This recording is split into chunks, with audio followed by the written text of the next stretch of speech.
Here's a horoscope analysis of Elon Musk, the technocrat as he likes to call himself, and the chief twit of Twitter, which he recently acquired for $44 billion. The first thing we notice in his chart is that he has Gemini rising, just like Nikola Tesla, and Mars in the sign of Aquarius, just like Leonardo da Vinci, which makes him act upon his inventive ideas. Elon Musk has Aquarius and Pisces in his 8th house cusps, so he's supposed to make money from Aquarius and high-tech themes. It makes sense that he has SpaceX, Neuralink, and telecommunication companies. Pisces is analog technology, and he might get involved with film and is already doing humanitarian projects like his under $10,000 solar-powered houses. Elon has a Mars-Jupiter square, which makes him like an Olympic athlete, like a gambler who takes chances, especially with the Aquarius theme. Mars in Aquarius square to Jupiter is coming from his 8th house, so he'll keep doing all the high-tech projects regardless of what people say. He has Mercury in the sign of Cancer, which gives him excellent management skills, just like Donald Trump, except he doesn't have a Mercury-Neptune aspect and can separate truth from fantasy. Mercury in Cancer also gives him excellent memory and retention and a nice wisdom element. He has Moon in Virgo squared to Saturn, which is one of the things we found in Asperger's and autism in our letkidsdream.org, our nonprofit organization website. They don't have much access to their subconscious mind. It also makes them socially isolated and dislike mingling or speaking to people. They don't like to have pictures taken. But the top athletes are often born with a Moon-Saturn aspect. The Moon-Saturn aspect often gives weak eyesight, and they're emotionally tough. They can appear to be cruel, but basically they are emotionally inhibited. Because of their lack of access to their subconscious, they can appear to be cruel, but they are ruthless with themselves as well. Elon Musk used to work 18 hours a day and even slept at his factory. The Moon-Saturn aspect indicates being anemic, so they need more iron. It's also one of the signs of depression, especially in women, and all they need is iron.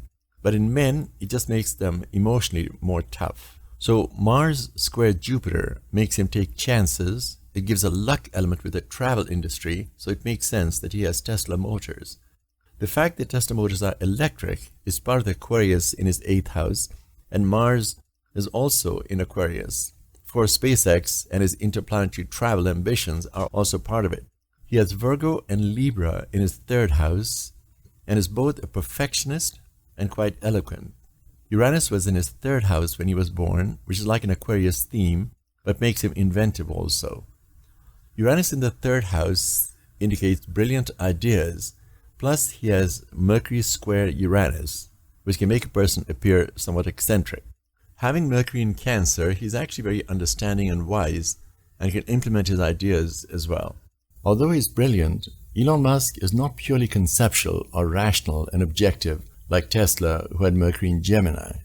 Elon Musk has Mercury in Cancer and has a wisdom element and looks at the feasibility of any project and can do something tangible with it. Neptune just went into Sagittarius when he was born, and this is a very philosophical age group. This happens once in 165 years. Abraham Lincoln, who gave freedom to all slaves, and Martin Luther King were both born with Neptune in Sagittarius. I call it the UFO generation. That's why Elon Musk's ventures into interplanetary travel are very natural for him, and he perfectly represents that entire age group. Elon Musk also has a Moon square Neptune. Actually, it's a T-square with Moon, Saturn, and Neptune. The Moon-Neptune square gives him empathy and compassion for the poor and the needy, and is very humanitarian. So the Moon-Saturn makes him emotionally tough and demanding, and Saturn's opposition to Neptune gives phobias and deep insecurities. However, whatever Neptune represents, Saturn makes it productive. So for example, many sitar players in India practice for years, then come on the stage after perfecting their art. In other words, Saturn opposed to Neptune makes one hone their talents, and the deep insecurities drive them to finish what they start. So it is perfect for accomplishment and creative things. Now, the Moon square Neptune indicates an emotional vulnerability. Once his emotions get involved, all his good sense and logic go out the window. But it's extremely humanitarian and he feels the need for the people, the poor, and the downtrodden. So it's a very humanitarian aspect to have the Moon-Neptune aspect. It gives an acute sensitivity to your environment as well as the needs of the people. The Moon-Saturn aspect makes him very single-minded and somewhat ruthless in accomplishing and doing something for them. He also has a grand trine with Venus, Mars, and Uranus in air signs. Venus in Gemini, just like Shakespeare, shows his need for intellectual stimulation and communication with his partners.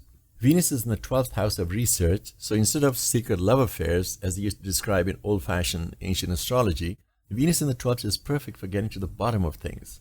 It's the love of secrets, the love of mysteries of life, and getting to the bottom of things. So excellent for research, but communication is very important for him regarding love relationships. Love is the area where he's more cerebral and rational. And what he loves most is research, even the divine laws. That's all part of that Venus in the 12th house. There's a wide Venus-Pluto square which shows the impossible type of relationships. Everyone born in the 70s has Neptune in Sagittarius. Here are the exact dates when Neptune was in Sagittarius. 5th January 1970 to May 1970, 7th November 1970 to 18th January 1984, 23rd June 1984 to 20th of November 1984. Everyone born during this period has Neptune in Sagittarius. The first psychic fairs were held in 1971 when Neptune was in Sagittarius. Unfortunately, it's more like a psychic zoo now, but the world mood represents that generation. Elon Musk's whole age group with Neptune in Sagittarius is very tolerant and open-minded to psychic phenomena, UFOs, etc. Now for the transits, that is what you can expect in the coming months. Elon Musk has Saturn moving up in his chart, which is excellent for public response. But Saturn is touching off his Mars. This is the major accident configuration, and he needs to pace himself. It points to legal hassles and being in his 8th house of other people's money. That's why there were so many problems with Twitter, and also the fact that he paid so much extra for it. That's all part of Saturn being in the 8th house. Ordinary people would go bankrupt and feel it more, but a few extra $1 billion hopefully offset the accident configuration in his case. The Saturn-Mars aspect is a hallmark of doing too many things, losing his temper, and often having heart problems if he doesn't pace himself. Firing the CEO and the CFO probably was a great outlet. The legal hassles are not finished yet. December 2022 is not very good for legal matters. Very similar timing to Donald Trump, actually. Elon Musk should try to bide his time and pace himself. With Mars in Aquarius, a Saturn-Mars transit can affect the spine, especially the neck area, and is one of the hard configurations, especially if the person is doing too many things and doesn't have physical outlets that are harmless. Saturn is a 29-year cycle, and this adverse Saturn-Mars aspect happens approximately every 7 years, and it finishes by the end of December 2022. I would postpone any space adventures or liftoff during this accident configuration, especially as it's in the sign of Aquarius, which is aviation and space travel. That's why I would bide time, not take any risks, and have some good outlet for anger and frustration. On the positive side, Jupiter sextiles his Mars on 8th April 2023. So from the end of March till the end of April 2023, this period is very lucky for his stock prices going up, taking bold steps, and is an actual windfall configuration. Now all his planets are moving up, and he'll become more and more involved with the public. In about 5 years, Saturn will reach the peak in his 10th house, which is great for recognition, and then 7 years after that, he can consolidate his position, and 2.5 years after that, he can retire and keep a low profile.